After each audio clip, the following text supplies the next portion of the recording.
जय शिवराय. मी योगेश तोडकर, जिल्हाध्यक्ष मनसे शेतकरी सेना पुणे. सध्या शेतमालाची बाजारभावाची अवस्था जर पाहिली तर अतिशय बिकट आहे. शेतकरी आर्थिकदृष्ट्या पूर्णपणे कोलमडलेला आहे. कांद्याला सध्या बाजारात भाव मिळतोय 8 रुपये. केंद्र शासनाने किमान आधारभूत किंमत कांद्याची 15 रुपये 80 पैसे केलेली आहे, परंतु कुठल्याही बाजार समितीमध्ये 15 रुपये 80 पैशाच्या पुढे लिलाव होताना दिसत नाही. शेतकऱ्यांचा कांदा 8 रुपये किलोने जातोय.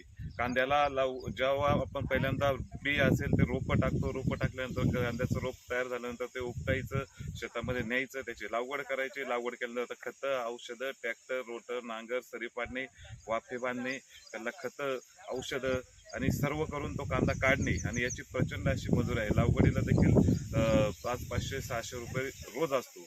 त्याचप्रमाणे काढणीसाठी 18 ते 20,000 रुपये एकराने कांदा काढणी झाली. त्यानंतर कांदा काढणी केल्यानंतर बराकीमध्ये ठेवणं, त्याची साठवणूक करणं, माल वाहतूक असेल, ट्रॅक्टरचे डिझेल, ट्रॅक्टरला लागणारे जे डिझेल आहे त्याचे भाव वाढल्यामुळे भाडे देखील वाढलेले आहे. आणि मात्र कांद्याला बाजारभाव नाही किंवा कुठल्याही शेतमालाला बाजारभाव नाही. यामुळे शेतकरी आर्थिकदृष्ट्या पूर्णपणे कोलमडलेला आहे. आज जर आपण पाहिलं, डिझेलचे भाव वाढतात, पेट्रोलचे भाव वाढतात.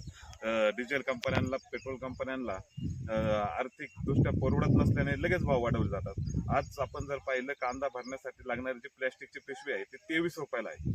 8 रुपयाची पिशवी 23 रुपयाला झाली. भाडं तिकडे डिझेल 5 रुपये वाढलं तर इकडे लगेच भाडं वाढलं जातं. परंतु तो जो शेतमाल आहे, जो उत्पादन केलेला माल आहे, त्याची किंमत मात्र वाढताना दिसत नाही.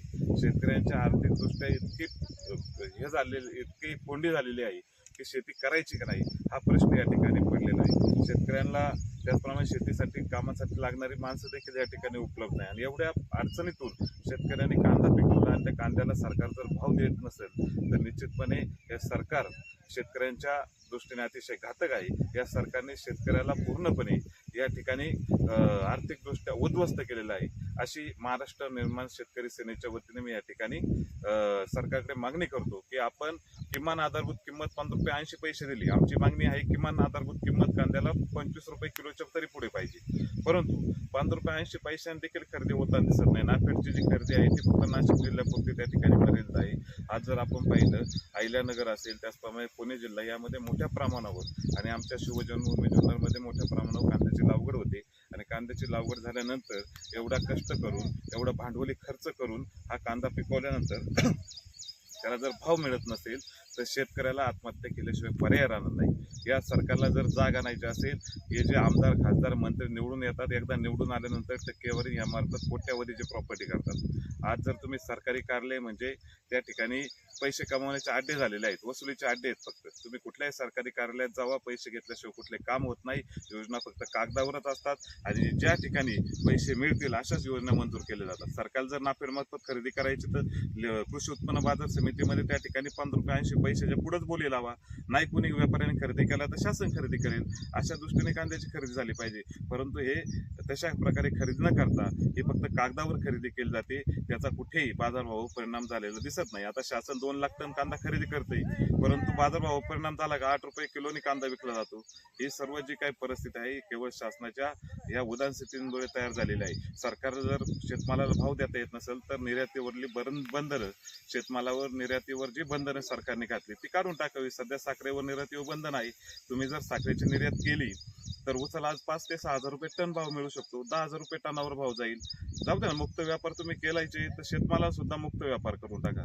ज्यावेळेस तोटा होईल त्यावेळेस शेतकरी सहन करेल, ज्यावेळेस बाजार वाढतील त्यावेळेस शेतकऱ्याचा आर्थिक फायदा होईल. आणि ज्यावेळेस हे जे टिकणारे माल आहेत, कांदा असेल, ऊस असेल किंवा फळं असतील, हे जे काही टिकणारे माल असतात हे निर्यात होतात, त्यावेळेस त्या मालांचं त्याला जर योग्य भाव मिळाला तर ऊसासारखं क्षेत्र मोठ्या प्रमाणावर वाढलं जातं आणि आपोआप तरकारी क्षेत्र त्या ठिकाणी कमी होईल, कमी उत्पादन तरकारी पिकांचं होईल.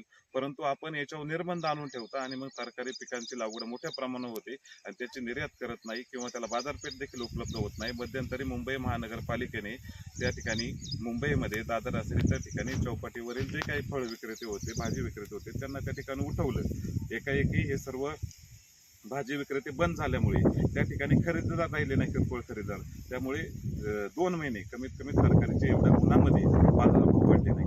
हे सर्व नियोजन नसल्यामुळे आज शेतकऱ्याला तोटा सहन करावा लागतो. आपल्याला त्यातला महत्त्वाचा जो शेतमालाला भाव मिळण्यासाठी महत्त्वाची जी वितरण व्यवस्था आहे ती आपली वितरण व्यवस्था अतिशय कमकुवत आहे. वितरण व्यवस्था बळकट करणं गरजेचं आहे. मोठ्या मोठ्या शहरं असतील किंवा बाजारपेठ असेल त्या ठिकाणी शेतमाल विक्रीसाठी व्यवस्था करून देणं देखील गरजेचं आहे. शेतमाल हा रस्त्यावर विकला जातो. गाडी आली का त्यांनी उचलायचं, कोण खरेदी करणार तो माल? रस्त्यावर असं पावसात जर तो शेतमाल विकला त्याला किंमत राहत नाही. तर सरकारी ज्या काही यंत्रणा असतील, सरकारी जे कार्यालय असतील ते सरकारमार्फत प्रत्येक गावामध्ये कृषी उत्पन्न बाजार समिती असेल किंवा किरकोळ भाजी विक्रेत्यांसाठी एक चांगली सुविधा उपलब्ध करून द्या. कृषी उत्पन्न बाजार समितीमध्ये मोठ्या प्रमाणावर गाळ्यांची निर्मिती करा.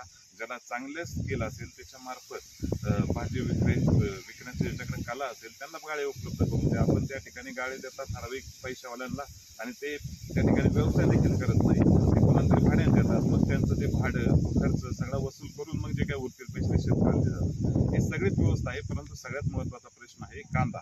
सध्या तरी कांद्याला बाजारभाव नसल्यामुळे शेतकरी प्रचंड मनस्ताप त्या ठिकाणी सहन करतोय.